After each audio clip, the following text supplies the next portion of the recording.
Listening to your goals and dreams is our top priority at West Tennessee Bank. Benefit from our more than 100 years of experience and visit our Henderson branch today. West Tennessee Bank, focused on you. West Tennessee Bank is a division of Decatur County Bank, equal housing lender, member FDIC. All right, we have a quorum present, so we will now officially call our meeting to order. And the first item on our agenda tonight is a recommendation to accept the board agenda. Well, I'll make a motion to do. Second. All right, motion has been made and seconded. Is there any discussion? All those in favor say aye.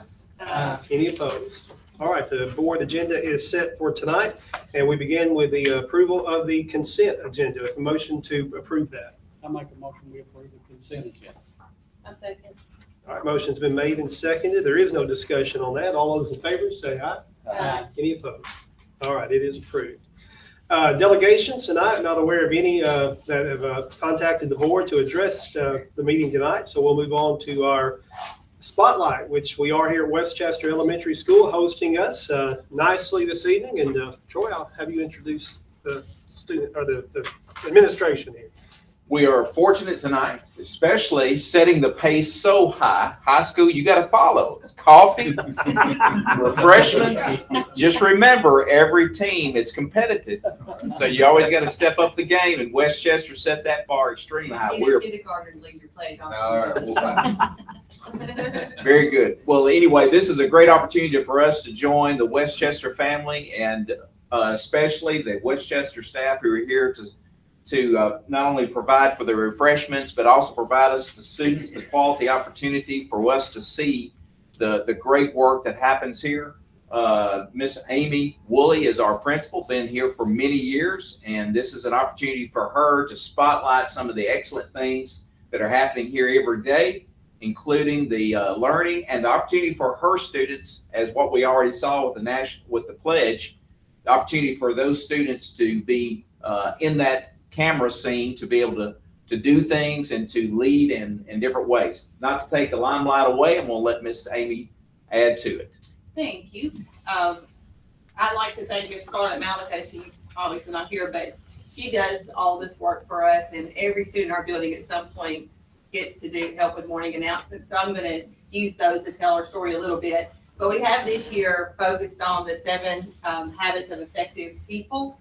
And so every month we're doing a different habit. And the first one was be proactive. And I'm going to let a student tell you a little bit more about that.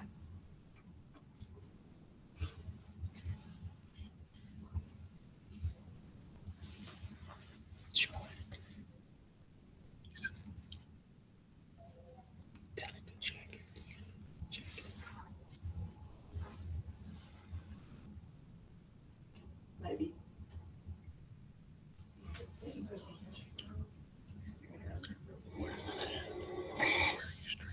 Good morning, Chester County Eagles. I am Chelsea Rogers, and I am in Miss Craven's 3rd grade class. I hope everybody is having a great year so far. Today is Noah Harris's birthday. Happy birthday, Noah! Don't forget about the PTO membership drive. Do you know where all the special treats come from that we get on Fridays? The PTO. PTO stands for Parent Teacher Organization. PTO also gives everyone a t-shirt in their house color. My house color is green because I am a green gecko.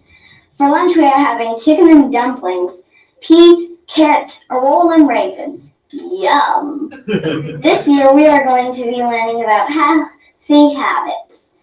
A habit is something you do often. For an example, I do not throw trash on the ground. I put it in the trash can. That is a good habit. Each month we are going to be learning about different habits we need to know in order to become more responsible. Have you noticed the bulletin board in the main hallway that lists 7 different habits? Habit number 1 is to be proactive. Proactive means that we make the right choice about how we're going to respond to things. For example, I might forget my homework, or somebody bumps me in the hallway, or if my dog doesn't get put on her leash, as a result, I explode! But no, that won't happen. I mean, I do not want to experience this. Or forget my homework. Somebody bumps me in the hallway. Or if my dog doesn't get put on her leash and nothing happens. That is called being proactive. When I am proactive, I have a choice on how I will react. I might get upset, but I stay calm and don't explode. Think about it next time you start to get upset. We will pause for a moment of silence, say the Pledge of Allegiance, and sing the Star-Spangled Banner. If you want, sing along. Have a wonderful Wednesday, everybody. Don't forget to be proactive. Bye! Don't you want to hang out with us? Yeah. Another thing we also do, that most people do, is honor things. So last week, of course, was Veterans Day. And so that morning's announcements focused on Veterans Day. I'm just going to show you a portion of it. But every morning we have these, and it's pretty neat. It's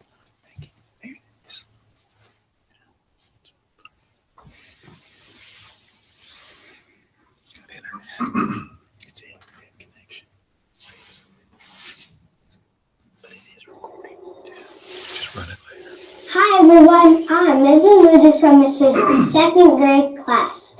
For our lunch, we are having country fried steak, turnip greens, sweet potatoes, cornbread, and pineapple. Today is Veterans Day. Did you know that Miss Sarah's husband is a veteran? His name is Mr. AJ. He was in the National Guard for 7 years. The National Guard is a combination of the Army National Guard and the Air Force National Guard. Mr. AJ had to go to the Ukraine, which is in another country. That means he didn't get to see Miss Sarah for almost a year. Now he's a police officer in Henderson. We have a very special video to show you of Olivia Connor and Mr. AJ. He's Olivia's uncle. Olivia is in Miss Misty's kindergarten class. We will pause for a moment of silence, say the Pledge of Allegiance, then sing the Star-Spangled Banner. Have a great day, everyone. Bye! So the point I'm trying to make here is that Hi, at Westchester, we're a family. And we know each other and we take care of each other. And every morning announcements now, there are students that are recognizing other students and saying our spotlight students for today are, and they tell them why. So they get to know each other, and we also, we just love each other. We take care of each other. And that's really what it's all about. I was in training the last couple of days. And one thing that one of the speakers said, and it keeps hanging, just sticking in my mind, is we can't serve people that we think we're better than. And so I personally know that I'm a servant leader, and our teachers are servant leaders, and we take care of the kids that we serve. And we're not better than them. They're not better than us. We're a family. And that's what I want to point out tonight here at Westchester, that we do take care of one another. And I'm going to close out with our third graders singing a little song. This is thanks to Miss Becky Hartle. I don't know what I would do without her. I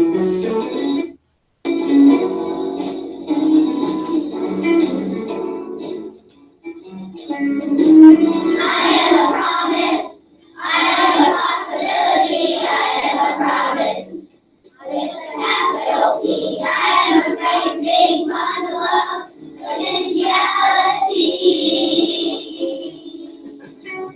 And I'm learning to use my voice when I'm trying to make the right choice. I am a promise to be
Miss Amy.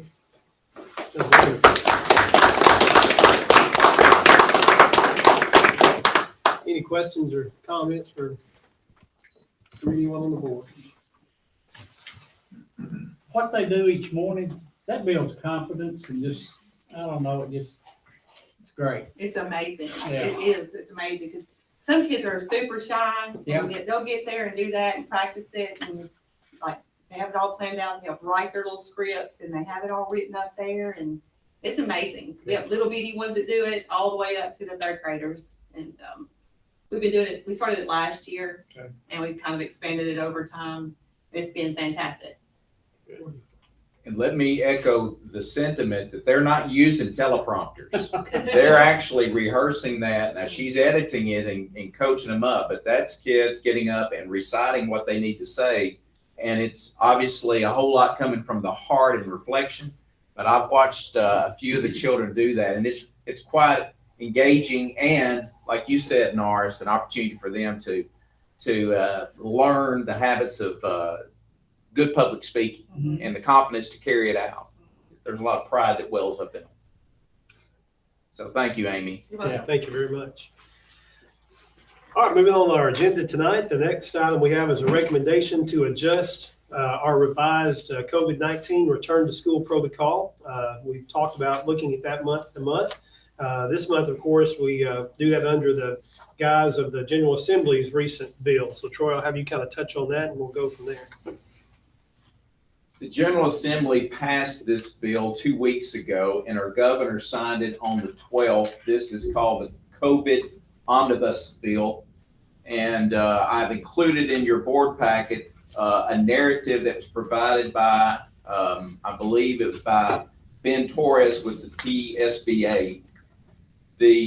In conversation previously with after this was passed, and even previously when the bill what passed both houses, but even before the governor had signed it, I'd had conversations with Chris Hayden, our board attorney, and in those conversations with him, he had shared that attorneys across the state that represents the school districts are reviewing this to make sure that we know how to best meet the needs of the new law as it's written. And specifically looking at what you folks updated in October the 4th is when it actually when I provided that was the Monday. We met on the 1st of October for that work session, and during that work session we created a new return to school protocol that went into play on the 19th of October coming out of fall break. The only thing that it appears to be based on our current protocol that you folks voted to approve and what now reflects in the omnibus bill that's now the law is the portion that deals with the face coverings. The face coverings, as it's written in this law, says that there can be, in the general sense, the school cannot require any individual to wear a face covering on the school facility.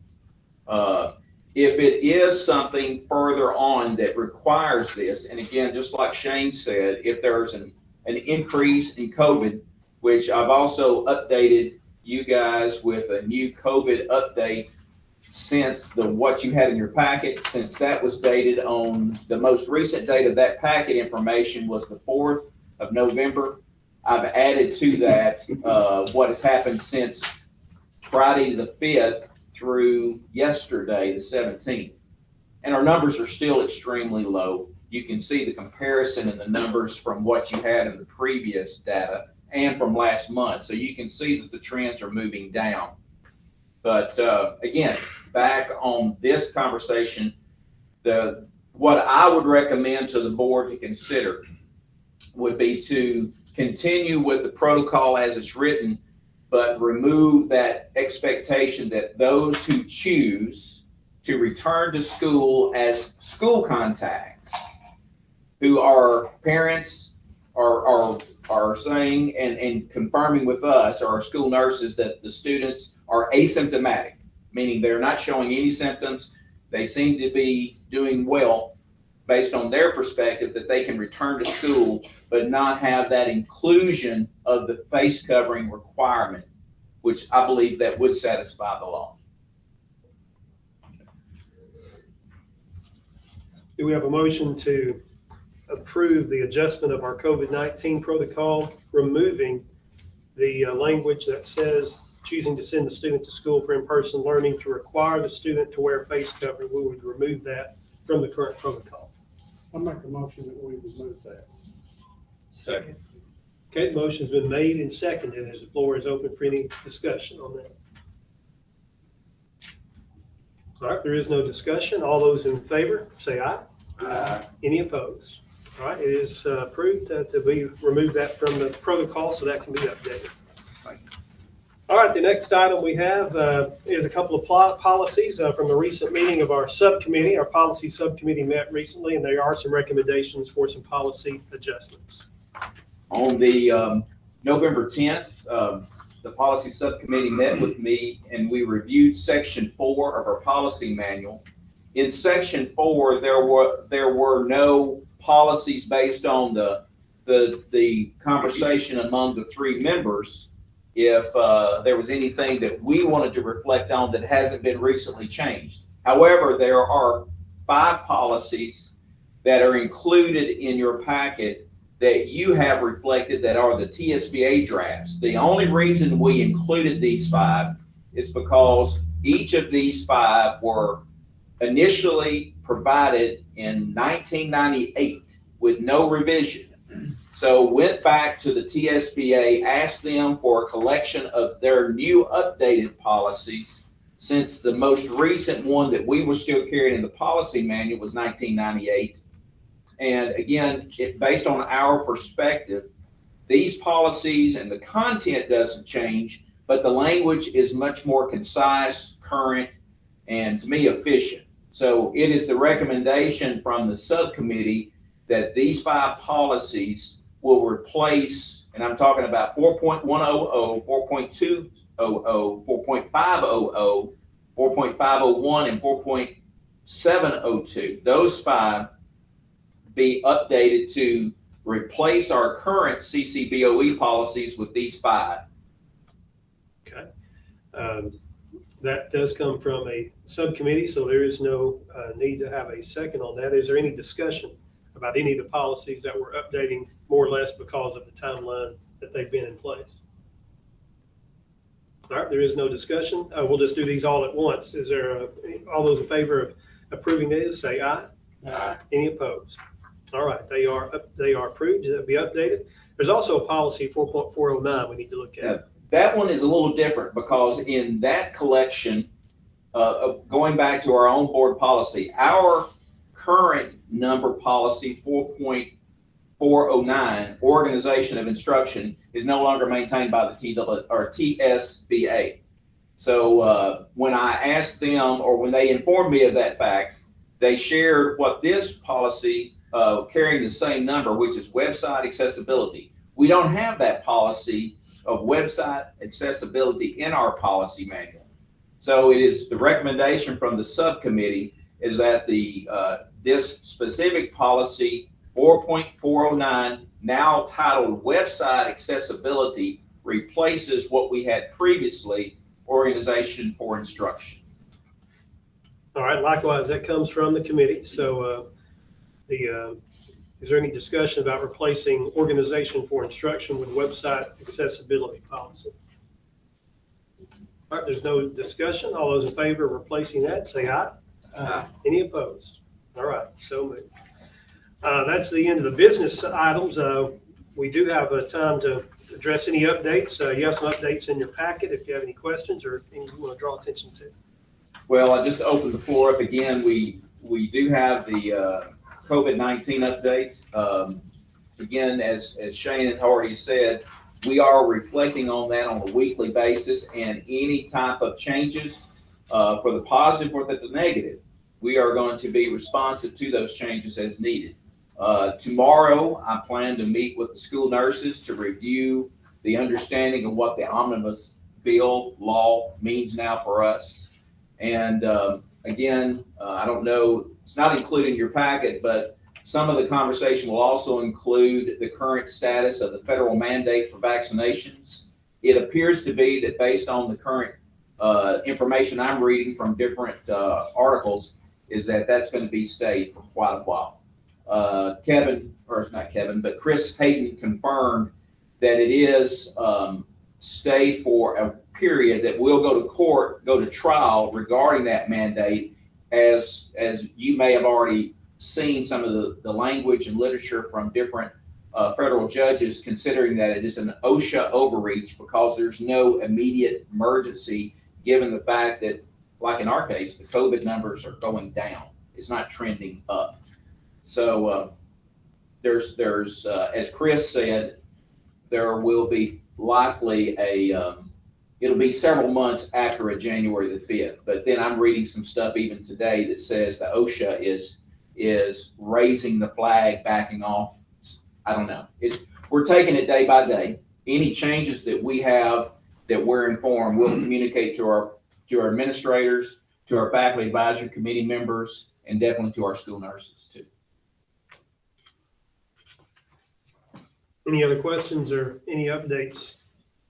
Any other business needs to be brought up before the board tonight? No? Troy, I got something. Okay. On the face coverings, if there is an uprise in it, that, the way I read what Chris sent us, the commissioner of health for the state of Tennessee is the one that would say, okay, now we need to start wearing masks. That's not something that we can do, is it? Well, it is. If you go back to that, the reflection of the Senate bill, House bill, it's one of the documents in your packet. Under 14.2-104, schools and school districts shall not require an individual wear a mask. However, unless the following conditions are met. And then it lists several conditions. What happens is, and actually where it starts, number one, the principal of the specific school. It won't be an LEA district-wide approach, but the school-specific administrator will write a written request to the school board to make a decision to require that. Again, this is kind of the differences that are happening now at the federal level as compared to the state level. But that omnibus bill is pretty clear. Any individual, this is where there cannot be a restriction for somebody outside coming in being required. It has nothing to do with people being able to by their own volition. They can. And we have it happen at every school. It's probably to a very small degree or percentage, but I've seen staff and students wearing masks at multiple campuses that I've been at. So again, we are not going back to ostracize those who do choose to wear a mask, but based on the law now, you won't be able to mandate it unless you go through these conditions. And it's for temporary time only. It can't be a permanent fix for the rest of the school year or even the rest of the semester. Actually, it reflects that it can only be for a certain number of days. And you have to, as a school district, provide a certain level of masking that we have not provided in the past. The N95s. Then it gets into the question whether you can even get N95s with all the issues with shipping. So, the legislators, the way they wrote this, they wrote it very difficult to be able to go back as it was last year to repeat. Anything else? All right, if not, our next meeting will be back at the Board of Education office on Thursday, December the 16th at 7 o'clock. And since we're at the end of our agenda, this meeting is adjourned. Wow.